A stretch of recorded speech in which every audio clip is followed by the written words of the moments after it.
All right. So, welcome everybody. My name is, as you know, Amy Vandaveer, and I added Novak as far as March 8th, 2020. So, welcome to the Diversity and Inclusion webinar. We're excited to have you here. What we want to do today is kind of highlight a few things about what we're going to cover in the hour that we have together. So first, we're going to talk a little bit about the introduction and purpose, where this came from, and why I was really passionate about having this conversation today, and introduce our illustrious panel. We've got wonderful panel of people from diverse background, all starting their career in sales, going into sales leadership, to talk a little bit about their experiences and their kind of experiences from a diverse background and how that has translated into being successful into sales. And then really open it up for questions to hear from them. At the end, the last 15 minutes, we'll open it up for the audience to have questions and answers. We've got a large group that has signed up today. So in order to kind of facilitate the questions, if you will, over in the right-hand side, if you hear something during the panel discussion that you'd like to ask at the end, go ahead and type it in, and we will address those in about the 45-minute person and close that out with the last piece. At the end, we've got additional PS webinars and workshops that we're always wanted to tell you a little bit about. And then finally, some closing thoughts. So first and foremost, thank you so much for being here today, and a wonderful big thanks to our panelists. So to tell you a little bit about where this came from. So when we had to be removed and couldn't come back to class, the Sales Excellence Institute, faculty and staff said, well, we've got stuff that we really want to talk about, especially in a virtual world. And they came up with, let's do some workshops and webinars that people can, while they're sitting at home during lockdown, tune into. And for me, we all know that the University of Houston is diverse, right? And if all of you who are in the audience have graduated from U of H, you know that that's one of the best things that we have. You can look around a classroom and you can see every color and creed and walk of life in the seats next to you. Well, so we check the diversity box. What we don't check is the inclusion box.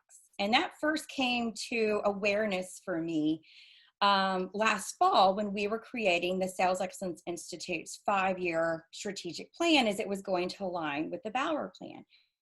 And we looked at the NACE guidelines, which is the National Association of Colleges and Employers, and what they look for. And inclusion was a piece of it. And I had a discussion, Jaren was one of the people that I had the discussion with some other colleagues, and said, yeah, we have diversity, but we don't really have inclusion, because inclusion is really about, what does your experience look like? How does it shape the way you engage with the world? And as we look for a global mindset, particularly in the sales industry, where our customers are all over the world, to me, that was the first time I was like, we're missing this. And then a huge aha happened to me this spring. And it was a painful aha. And so I'm going to be really vulnerable and share it, because it was the real kind of moment where that spurred me forward to say, we need to have a conversation that's open, respectful, and allows sometimes for ignorance so that we can move things forward. And there was a class was about to begin in personal branding, so it was with sales students. And I didn't hear the conversation, but right when, I'm hurting the class to gather everybody, someone had made a comment like, that's racist, you're a racist. And that, it was kind of like the needle scratching the record, like, whoa. And I looked, and that to me is a very strong word. And I was trying to herd everybody in, and I said, that's a really strong word. I'd prefer not to have that in class. And then I moved on. Well, at the end of the semester, and I don't know who this student was because it's anonymous, but I want to thank that student, because it was a painful wake-up call for me. And she basically said, Professor Vandaveer is a great professor. She knows what she's doing, but she is ignorant about her privilege.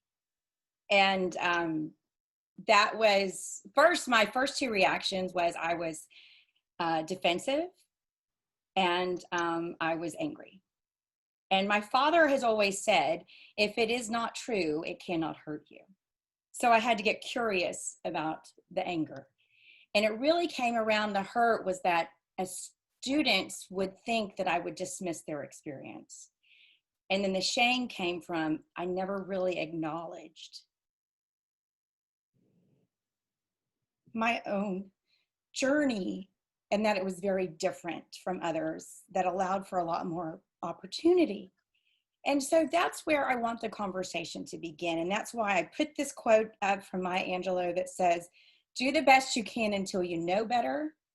Then once you know better, you do better. And that's where I want the conversation to begin today.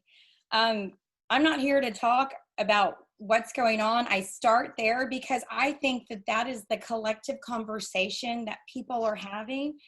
There's uncomfort and unrest, but we all know that the only way you grow is to leave your comfort zone. And so with that, I want to have and ask for everyone to come to this conversation with open ears, to seek out learning and understanding, and an open heart to really have compassion, knowing where your story is and what other stories look like, and an open mind to really have an understanding that, and especially when it comes to a global environment, it's all better because of our unique journeys when we accept, respect, and move the needle forward. So with that, I would love to introduce our illustrious panel. And first is, I'm going to start with Paola Idrobo. Paola is originally from Cali, Colombia, and moved to Houston, Texas with her parents when she was a year old. She graduated from the University of Houston in 2002, where she focused on entrepreneurship and sales, receiving her sales certificate from the Program for Excellence in Selling. She has 17 years of sales experience starting in pharmaceutical sales. She is now the co-owner of Flow Aesthetics, where their goal is to offer physicians a solution for declining reimbursements and help them implement devices and marketing strategies to generate a substantial ROI while reducing their work overload. So welcome, Paola. Our second panelist is Fernando Moreno. Fernando has proven success in sales leadership, business development, sales enablement, and executing strategic initiatives in global companies. Fernando developed strong multicultural, multi-country experiences in Europe, North and South America, and Asia Pacific. More recently, he's transitioned his career to helping customers improve sales performance and revenue growth as a senior consultant at the SOAR Consultant Group, and currently serves as co-chair in the Houston Sales Leadership Community, a partnership with the Bauer College of Business. Jaren Cooper is an alumnus from the University of Houston with a BBA in marketing and received his advanced sales certificate from the Program for Excellence in Selling. He has 6 years of selling experience and leadership experience. After graduating in December of 2018, he joined the Sales Excellence Institute as the program manager of executive education, where he assists the Institute in overseeing the sales process for digital sales curriculum, managing and selling executive education, and overseeing the execution of continuing education initiatives for the Institute. Welcome, Jaren, and welcome, Fernando. Our next illustrious panelist is Mehwish Rajput. Mehwish graduated from PES in the spring of 2012. She was one of the first of direct sales hires from the Program for Excellence in Selling into Schlumberger and was a member of the founding sales interns. After working in cities all over Texas for Schlumberger, selling drilling services to oil and gas operators, her current assignment is in Doha, Qatar. Mehwish is one of the few saleswomen in Schlumberger and one of the only women on her team. As a woman of color, she credits PES and U of H for helping her embrace her own diversity and realized early on the power and value which diversity and inclusivity can add to organizations of all sizes. Welcome, Mehwish. And last but not least is Michael Tran. Mike Tran is a second-generation Vietnamese American and the first to graduate college in his family. He graduated from the Program for Excellence in Selling in fall 2012 and graduated from the University of Houston with a BBA in marketing in 2013. Post-graduation, he became the program manager for customer relationship management and worked alongside the amazing SEI staff for 2 years. In 2016, Michael started his careers with Salesforce.com in Chicago as a sales development representative and was promoted to currently sitting as account executive in the retail and consumer goods vertical. So welcome, Mike and everyone else. At this time, what I'd like to do is ask, we'll start with you, Paola, since you were the first introduced. So tell me a little bit about how your unique experience, you know, being Colombian and immigrating to the United States has translated into first being successful in sales and then giving you the power to start your own company. Thank you, Amy, and thank you so much for the introduction and for being so vulnerable in your story. You was the one I really had to think about the most, right? Because I could give just oh, this was my background and this is how, you know, I took, you know, I was thinking things like, I learned to be very empathetic. I was lucky enough to grow up in Houston, right? I came here when I was 1, so I was always in a very, very diverse area where I felt like there was a lot of acceptance compared to other areas, I think, in the country. So I think that gives me the ability to be able to relate to people, be empathetic and be a really good listener, right? I think that's the most important. But the more I really dove into it and not just in a superficial way, I started thinking of my experience just as a child, right? And how that kind of drove me into my sales career. And some of the things that my experience that helped like shape my career in sales was seeing my parents come here when I was 1, being a daughter of immigrants, where it was extremely, extremely difficult to see some of the things that they had to go through, to see how hard they had to work. So definitely, sorry, you guys still there? Sorry. So that work ethic was really, really instilled in me as a child. But some of the other things that I don't think I even wanted to see or think were things like the fact that I felt, and even all throughout college, just blend in. Because you are different. Because seeing teachers even, sorry, kind of weird, but seeing even teachers, which is crazy, right? Teachers are supposed to be there to support you. You know, my mom would come to school and they'd be like, oh, you don't know English? Like, you really need to learn English. Things that were so just, imagine how a mother would feel to hear that, you know, in front of their child. So things like that, blending in, really not giving people your full perspective because it was so different growing in a Colombian household, maybe even like the food you eat, just again, that blending in perspective. But at the same time, that really helped me, I think, grow as a person. So sorry if I kind of went on a tangent there, but that was a pretty hard question for me really to kind of dive into as far as what my real experience growing up as a minority was. Because originally I was like, oh, I didn't really experience anything like that. But really thinking about it, I think we did see, you know, times where it was, yeah, very difficult growing up that way. But at the same time, I think it instilled that work ethic and to always work harder and to always show up and to always do my best. So hopefully that answered your question. Great. Thank you. And obviously that has set you up for success, the resiliency and work ethic to, you know, start your own business as well.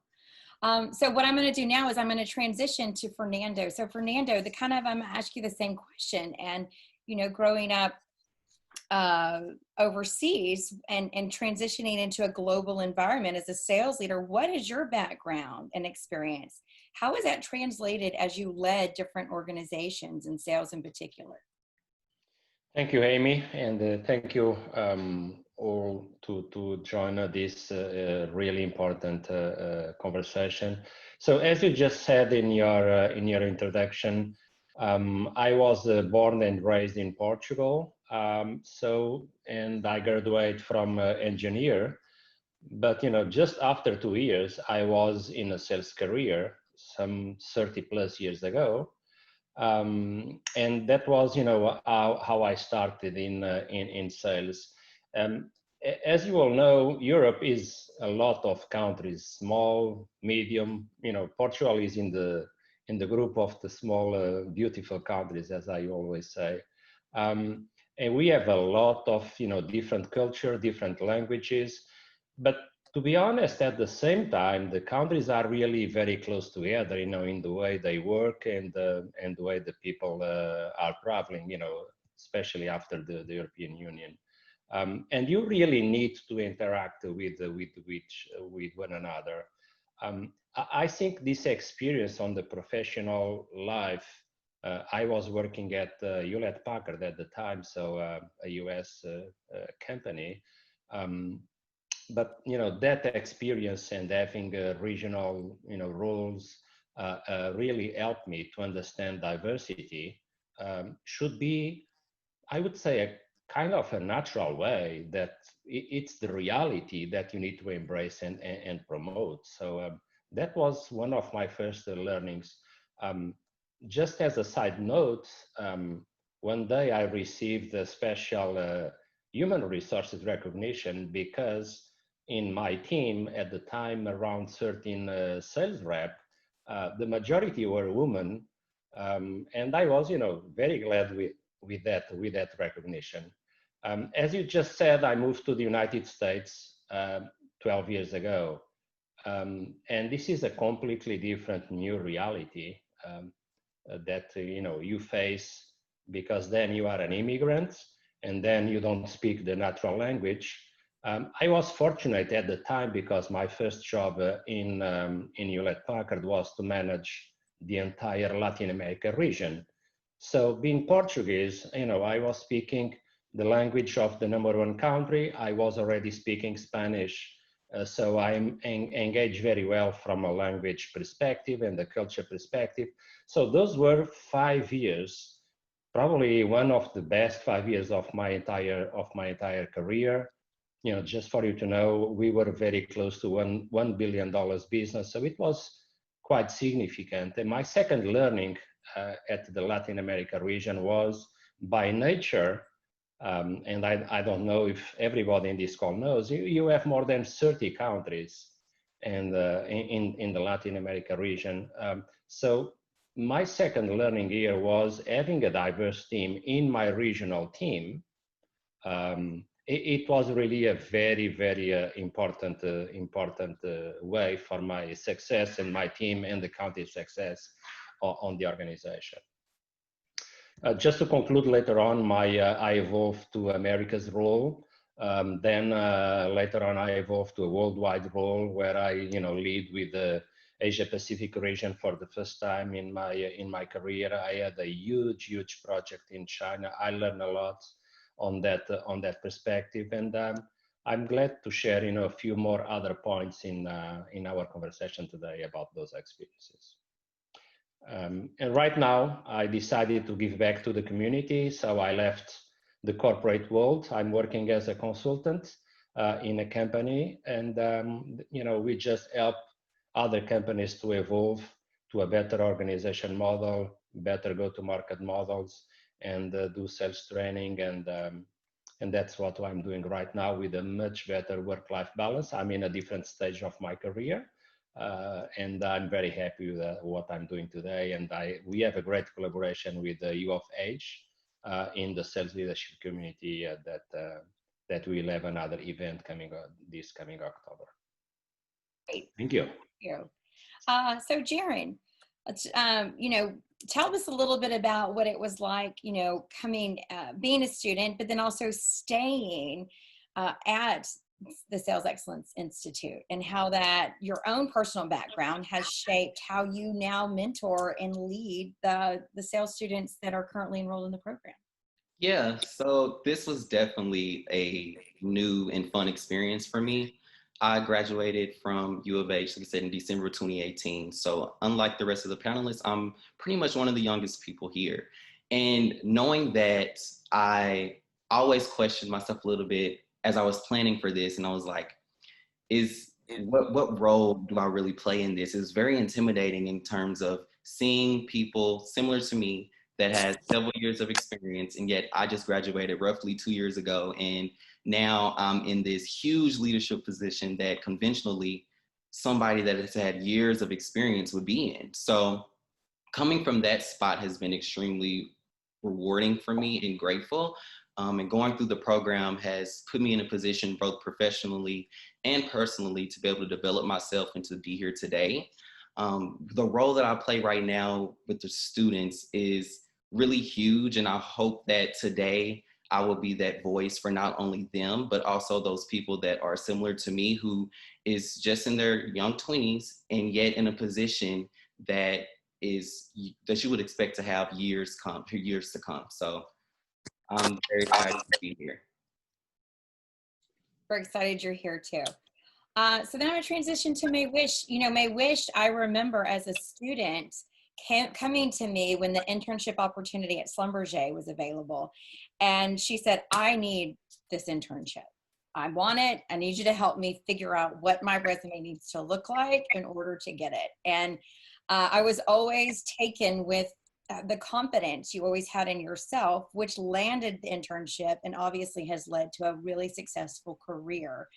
How have you navigated being a female and, you know, a female of color in a predominantly, and obviously Schlumberger is one of the most diverse and leaders, and I've had the opportunity to see firsthand how diverse they are. But when you were in Texas in particular, navigating that, what did that look like for you? And how did that shape your personal experiences, shape you into going and connecting to create such a successful sales career for yourself? Sure. So I forgot to mention in my biography, my background is Pakistani. My parents moved here when I was 7 years old. I didn't speak a word of English when I moved here, and, you know, went to the University of Houston, went to schools here. And one of the privileges about being in Houston that you don't realize until you move out is how diverse it is and how normalized it becomes. That you go to one of the most diverse universities, that the person sitting next to you might be from Somalia, Colombia, Bosnia. It just becomes normal. And then when you move out and you move on into the world, you see how not normal that is. And, you know, subconsciously start assimilating to your environment and trying to become more accepted. So for me, you know, it was older white males. I was the only woman, and I was the only person of color. So at first, you know, it was very strange. And you just wanted to be accepted. Like Paola said, I think she hit the nail on the head. You just don't want to stick out. And then, you know, these are your clients, these are your customers. So you want to be as like non-threatening, as normal as possible. So you start, you know, getting into golf and getting into fishing, and you start trying to become more somebody that they could find, you know, as a friend, as somebody who can be their salesperson, somebody who can like, know, and trust, you know. And it's hard to get to like, know, and trust people who are not in your age group, who are not in your, you know, didn't grow up in your neighborhood, didn't grow up with your socioeconomic status. So that was the challenge for me, not being used to being a minor woman or a person of color, and then accepting that. But then I think what really helped was coming from a very diverse background, coming from, you know, being a child of immigrants. One thing that really helped was to have empathy and also awareness of my surroundings, and having the responsibility of, you know, when there was a new young woman who joined our group, or if there were not enough people of color or diversity in the groups and the activities I was doing, I wanted to be more inclusive, because I didn't want to continue on into an industry full of white older males and just, you know, say, think that's normalized. So when I go recruiting with Schlumberger, or when somebody new joins our team, I think I'm more aware. And I think that's how going to University of Houston and being from the background that I am, it's definitely given me empathy, I think. I hope that answers your question. It does. Thank you for sharing. And thank you for being so honest, you know, about your experience and saying, I saw that I didn't fit in, and I looked at a bunch of older white males who are my customers. Yeah. And so that translates into Mike.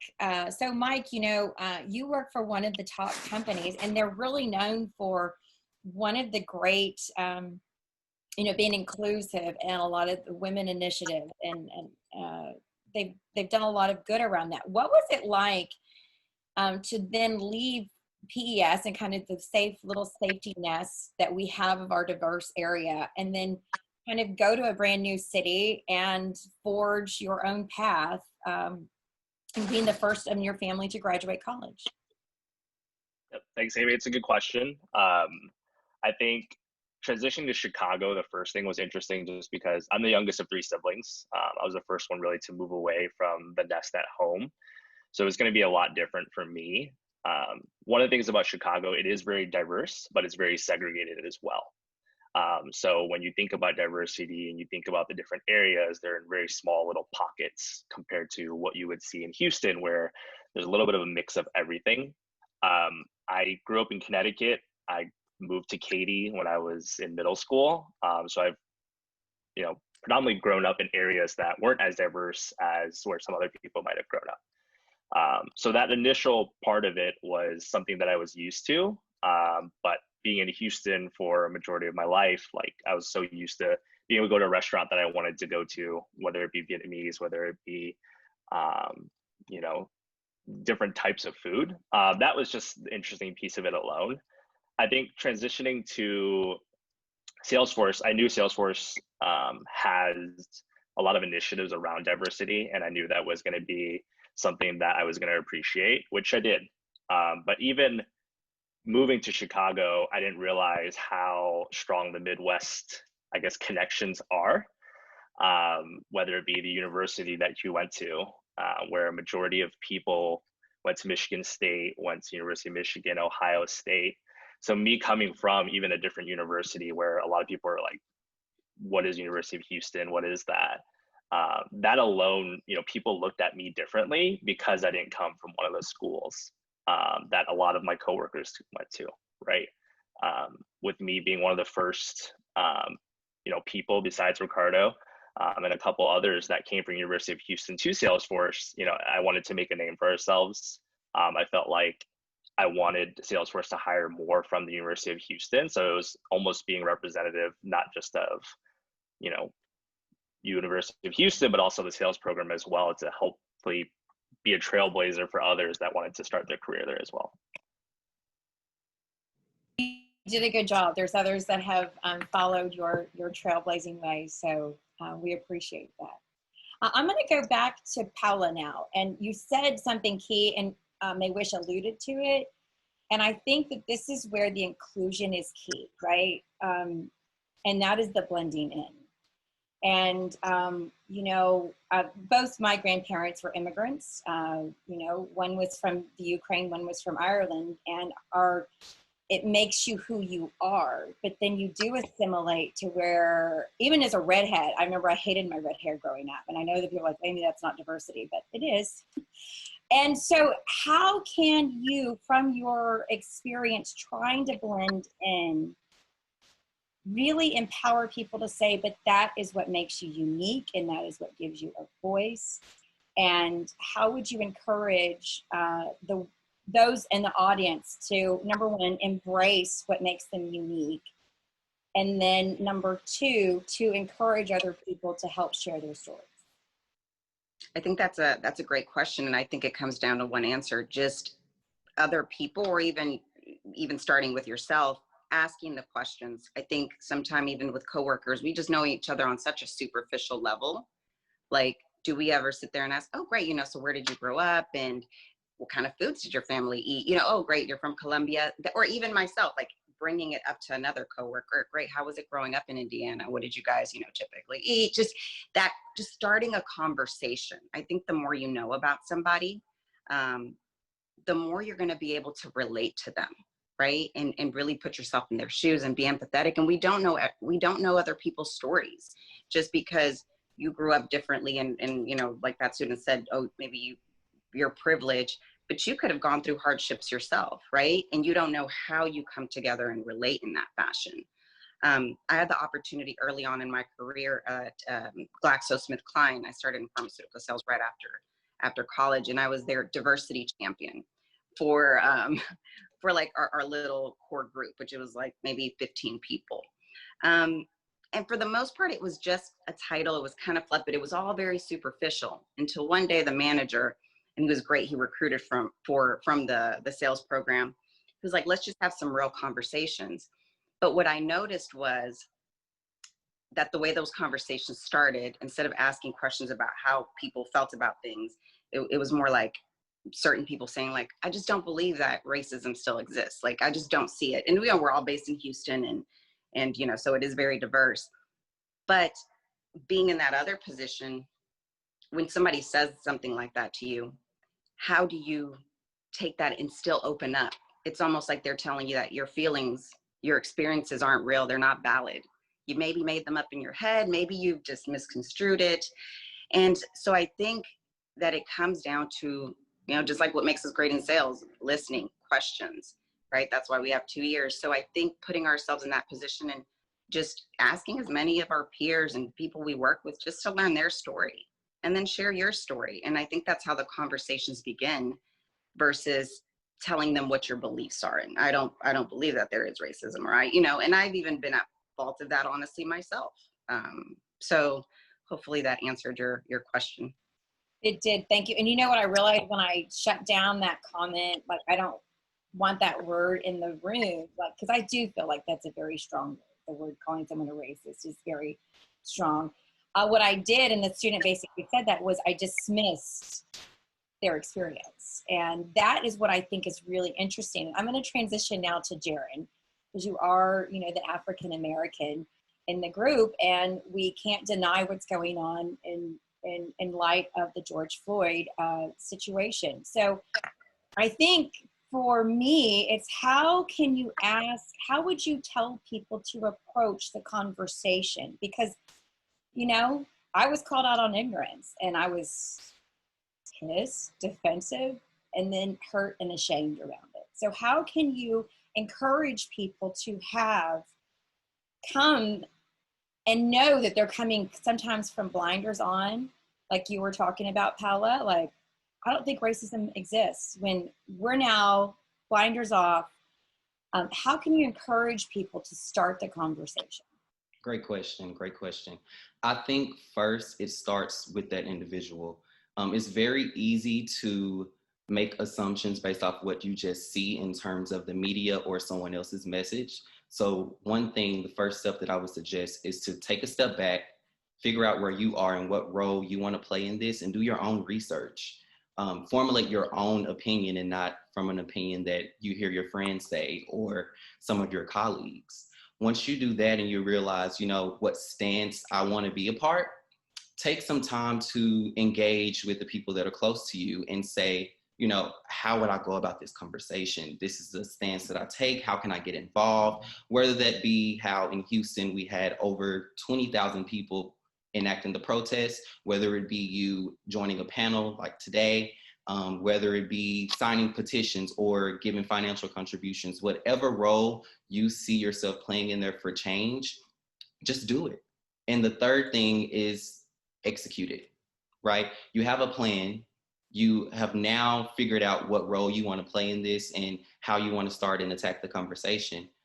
At this point, you have to do it because there are people looking at you, people are around you, and you can't be hesitant based upon your own, experience. You have to be able to speak upon that and empower those that are similar to you.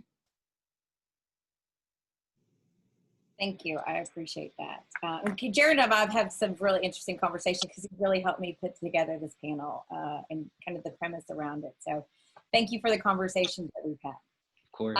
What I'd like to do now is kind of then transition over to what Fernando talked about. And you mentioned that, you know, coming from the European backgrounds where, you know, you're from Portugal, but you're kind of meshed in with lots of different countries and, you know, backgrounds and languages and all of that.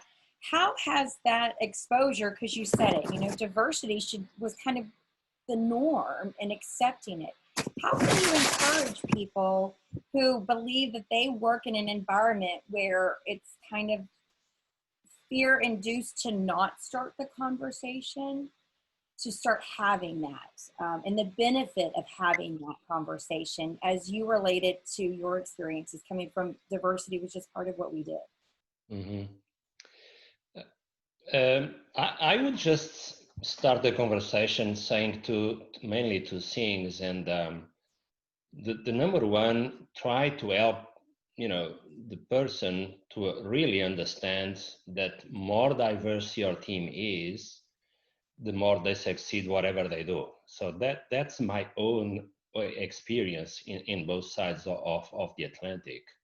And I truly mean that. At the same time, as you can imagine, I have also not so good examples in other areas of my career. So I could also share with that person that as a director in a global company, the first time I had US employees reporting to me, it was a little bit tough in the beginning. I didn't understand their culture. They don't understand my culture. I was running like hell to understand what American football is in the first days, because, it's completely different from the soccer we have in Europe. So I need to learn about those things that, are the standard coffee conversations at the breaks. And if you don't do that, you are just out of the conversation. So there are good and bad things on that. But then, to be honest, when you focus your conversation with the people that in the beginning are, a little bit reacting to that situation about the culture and not being the native in language, as you can understand, after 13 years, I'm still having this accent and it doesn't go away.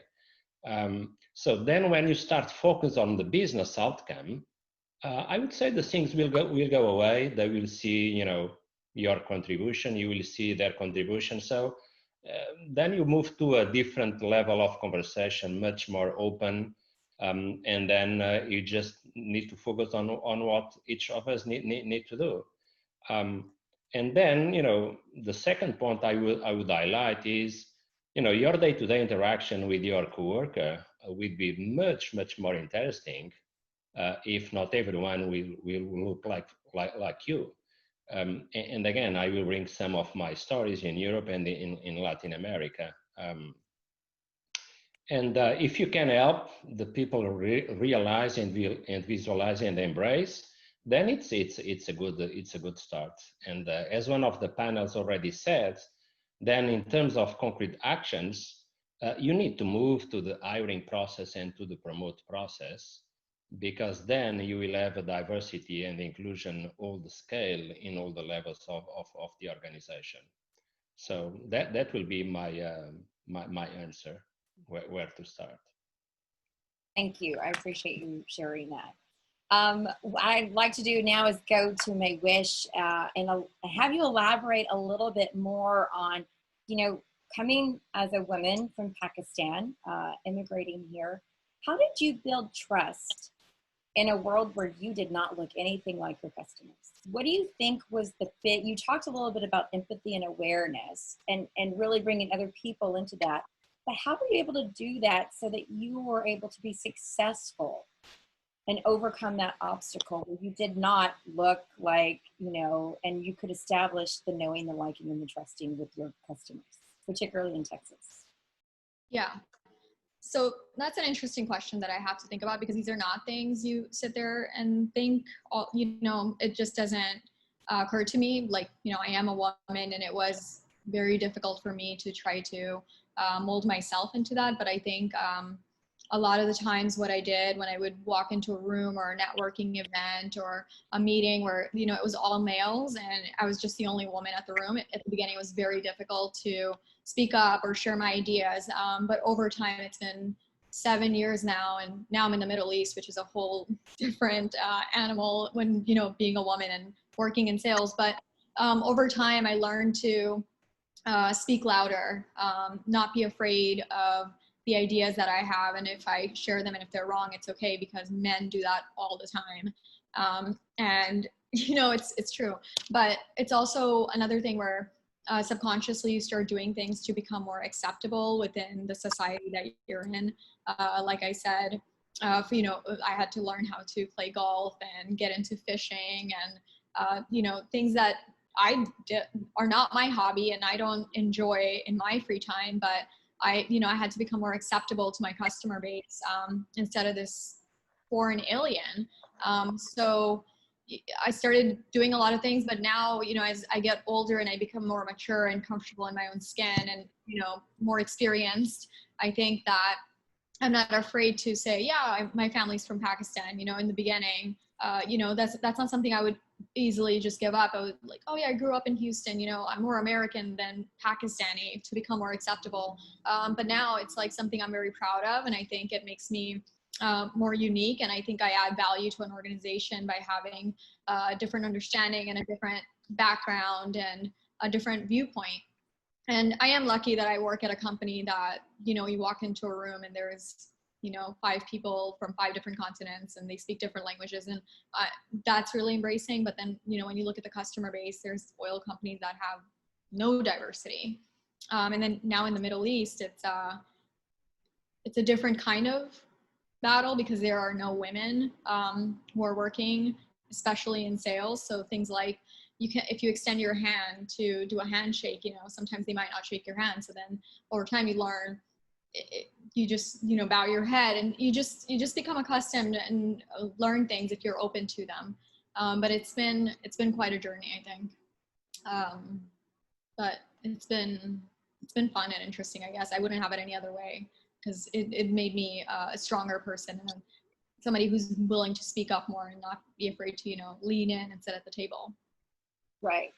So that kind of leads to a question for Mike. You know, what is it that you believe, you know, because we worked together and developed a great relationship that you learned, and this is kind of something for everybody on the panel or yourself to think, what is something that you learned in your household that you're really proud of, that you think has made you successful leaving the nest, going to Chicago and working for Salesforce and doing exceptionally well there? Well, that's, I think it's simple. A part of it is just to, I want to say love everyone in a sense, right? I think being able to listen and being able to be open to the fact that someone might not believe the same thing as you, I think is something that is really important today. Jaren brought up some really good points earlier, just kind of about like self-reflecting and figuring those things out. Like one of the things that my parents always taught me and in my household in general, like, you know, we might fight, right? Just like families do. But at the end of the day, like even if we don't agree on anything, like we still love each other, right? I know that might sound strange to some because you're not going to love just a random person in a sense, but I think coming in with an open mind and not having, you know, some type of opinion on someone based off of the way they look, based off of where they came from or whatever it is, I think being open to that, because you don't know what different walks of life people came from, I think is huge.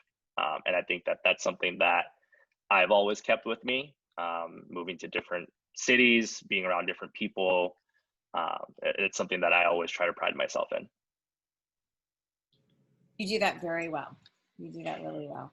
So I really want to thank all the panelists for the sake of time and to open it up to the other 75 participants. I want to go ahead and close out, but I want to, first of all, thank you for sharing your insights and your backgrounds and being willing to be vulnerable, having this conversation. It's a necessary conversation.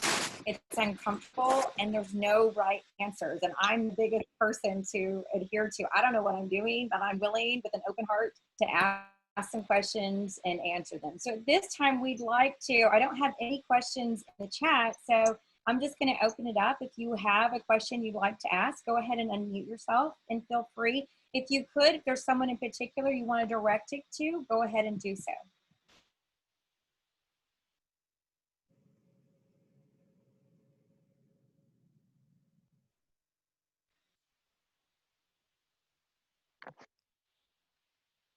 I see some PS students on there, and I know that they're not quiet. So feel free to ask questions. Hi, this is Christopher Bivens. I'm a veteran, and I own a company called All About Leads. I'd like to ask the panel, what are some of the recent initiatives that you've seen to enhance inclusion and diversity with companies and organizations? can take that one first. I think that it's important just for myself and being a Black American man is whoever you're going to go with and whoever you're going to work for, you want to be sure they're not just choosing you to fit, you know, a space of saying they're just a number. And now we can call ourselves diverse because we have the one Black kid and a team full of several other people. And where I make that difference is how do they include me? This is a prime example of how I'm included. I work very closely with Ms. Vandaveer here, and she came to me to be a part of a panel and be a part of this open discussion. And to have someone on your team and be in an organization that isn't just prideful on how diverse they are, but are looking for ways and new initiatives to start including those people in these conversations is important. And this is a huge way they've done that. We've also at this point have started out trying to figure out ways to engage our students more, how we can incorporate that in our classroom, whether it be, you know, learning about their experiences, their cultures. And I can truly say that I am very grateful to be a part of an organization that sees the diversity aspect, but also knows that it's important to make sure everyone has a seat at the table.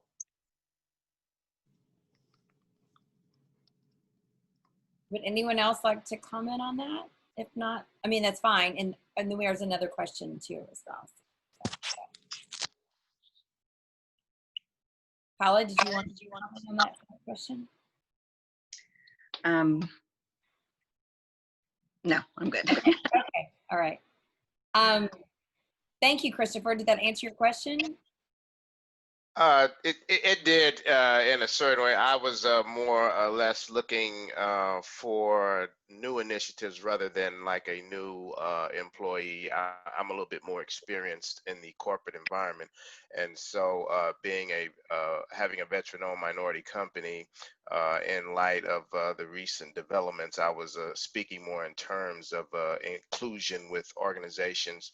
My company is in the IT arena, so a lot of companies have a small percentile of diverse and inclusion opportunities. So I was speaking more on the corporate structure, if there were any new initiatives. But thanks, just the same. I can share. I was going to say Fernando is probably the good person to talk to that. You know, very briefly, I can share. You know, I'm not anymore working for that company, Hewlett Packard, but I'm follow what they do.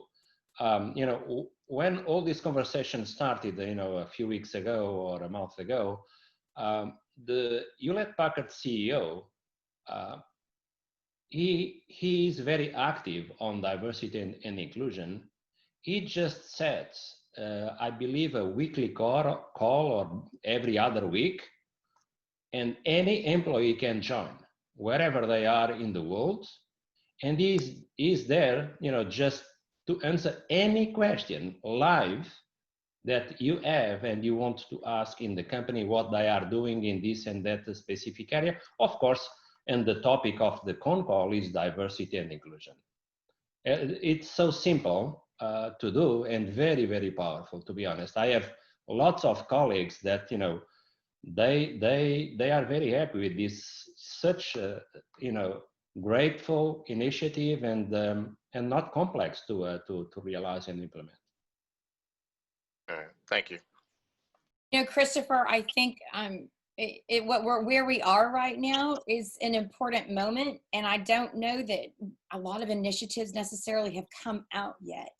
And I think the biggest thing that is having the conversation, and you as a veteran and as a minority business owner, I think if you have any suggestions that you can help around what to create inclusion, we would be more than happy to talk offline about that, because your experience is valuable for organizations today. So hopefully the conversation is the first one that then leads to some other initiatives. Sure, I appreciate that. I would look forward to that dialogue. Thanks. Absolutely.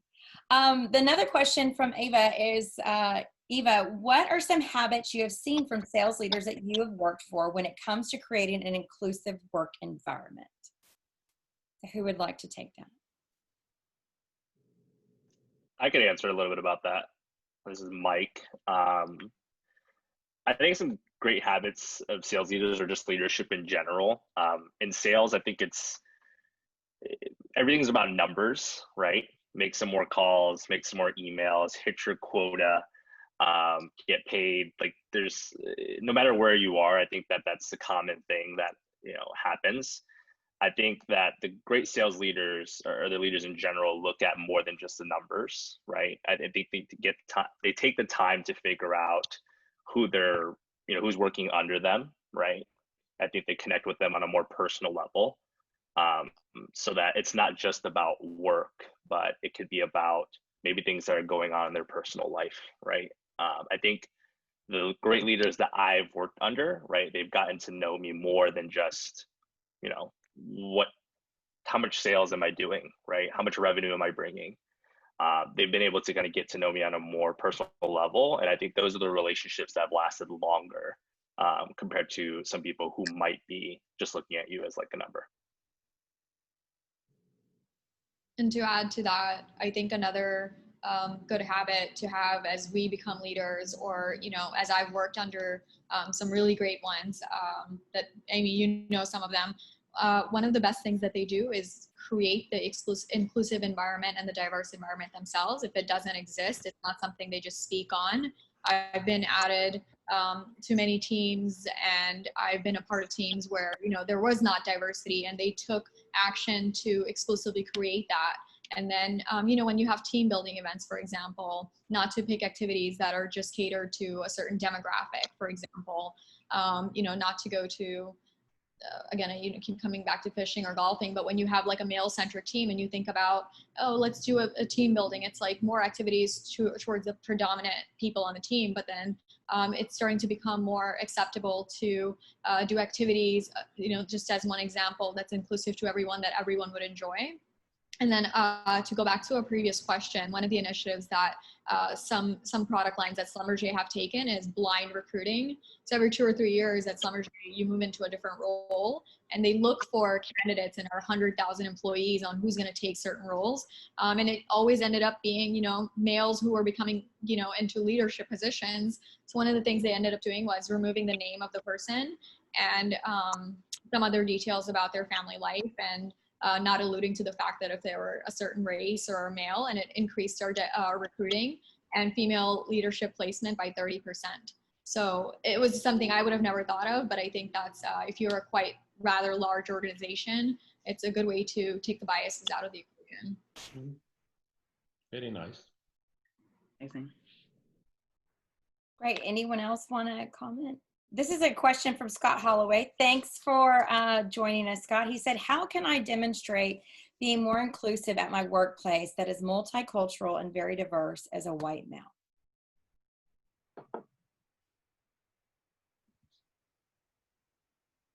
I could take that. I can start. I think a great way to do it, Scott, really is, like I said, the first thing is starting that conversation and being sure that whoever is not going to look like you still feels like they have a seat at the table and that they matter.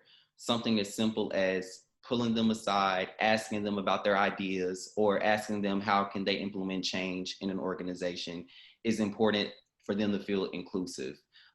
Asking them simple things about not only their ideas, but a plan to execute, and then help them follow through with that plan and to see that actually take effect in the company will make an organization, like I said, and even that individual feel like they're included. So something as simple as a conversation, I say, is a great way to do it. I can add a little bit to that too. I would say, like, although I'm not a white male in a sense, but it's even for me, as things have kind of progressed over the past couple of months, like not being afraid to talk to people, like it's going to be an uncomfortable conversation no matter what, right? And I think that the first step is having the conversation, right? And be ready to maybe hear something that you don't want to hear, right? I think a lot of people don't know how to approach the conversation. And I think the first step is have it. Like, go up to somebody that you might not know anything about and have that conversation and be ready to probably hear something you might not want to hear. But that's going to make you a better person, and that's going to make you kind of have a more open mind and continue these conversations, not just with that one coworker or a group of coworkers, but into everything else I think that you're going to do. Yep. I'd also like to add, Scott, first of all, great job on, reaching out and trying to be more inclusive. But one thing I would say is use your privilege to become an ally. For example, if you're in a meeting room and you see that, there's a woman who's trying to speak up or say her idea and she's continuously being talked over, or, there's an idea that somebody who's a minority speaks out and then, somebody else takes that idea and states it on their own, which happens a lot. Maybe stand up for them, use your privilege. Maybe your voice is louder and heard more often, and you can, say, hey, this person was, she wasn't done talking, or, maybe you don't want to be that aggressive, but sometimes if you're in a position of privilege, maybe you can use that to bring others up with you. I've got something. Yeah, sorry, go. I was going to say thank you, and I appreciate those comments. So go ahead, Paola. Scott, thank you so much for bringing that up. Not everybody takes the initiative and actually wants to step up and understand, other people and their backgrounds. And depending on where you are in that company or leadership, bringing it up to maybe management, saying, hey, we could maybe have a quarterly or even once a month, like, can you guys put something together where everybody can just kind of talk about themselves? Maybe what makes them unique, make it fun. Like, it's just maybe a third during lunch. Why don't we kind of have everybody can like write down on a piece of paper what makes them unique, so that everybody's learning about each other. And so that everybody feels free to actually want to share something about their background that actually makes them unique. And I think that's how the conversations get started. So that might be something helpful. I know that when we did that little diversity group at GSK, it was helpful. It was interesting. And you learned a lot about each other's perspectives, but it was something that helped everybody grow. I think one of the easiest ways to do that is around food.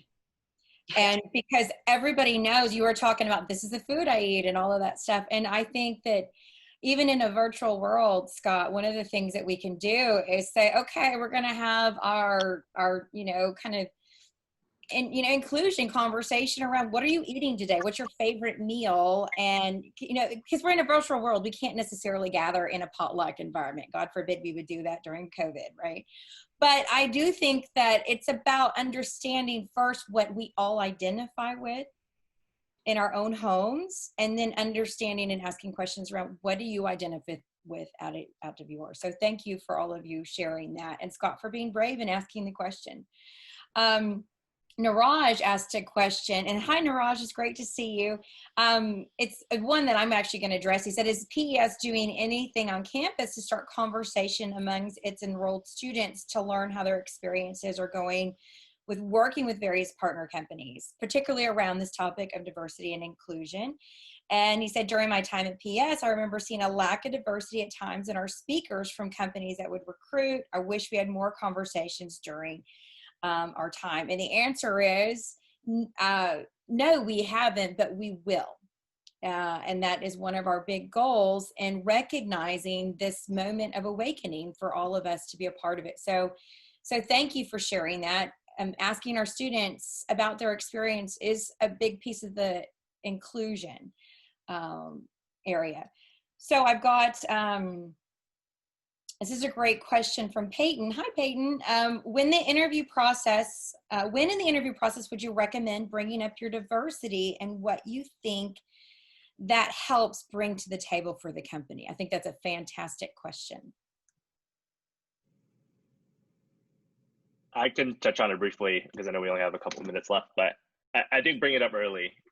No matter what it is, I think everybody comes from a different background. And if it's something that's going to be able to set you apart, I think that's going to be huge. Amy talks about that a lot in personal branding, of like, you're going to be interviewing against a lot of different people most of the time. But I think no matter what your story is, be ready to tell it. Whether you might not think it's diverse, right? Everyone does come from different walks of life. And I think being able to just share that early and often is huge. I think it's helped me get to where I am today, right? Growing up with immigrant parents, hard work is something that's always instilled in me, and I go back to that, right? Because that's a value that's important to me. I definitely echo that. I always use that early on in the interview process as well. And just thinking of stories, sometimes you have to sit there and just really analyze and just come up with the stories that make you, and make you unique and that excel in that particular career.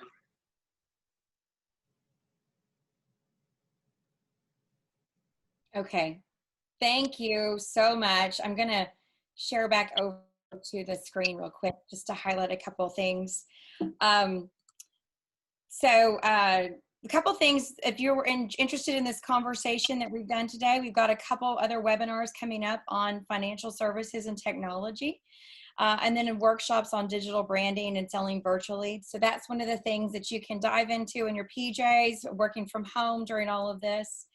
We also offer sales leadership certification, but I wouldn't be me if I didn't end with a quote. And I really want to, if you get curious about this, and sometimes the wake-up call isn't easy.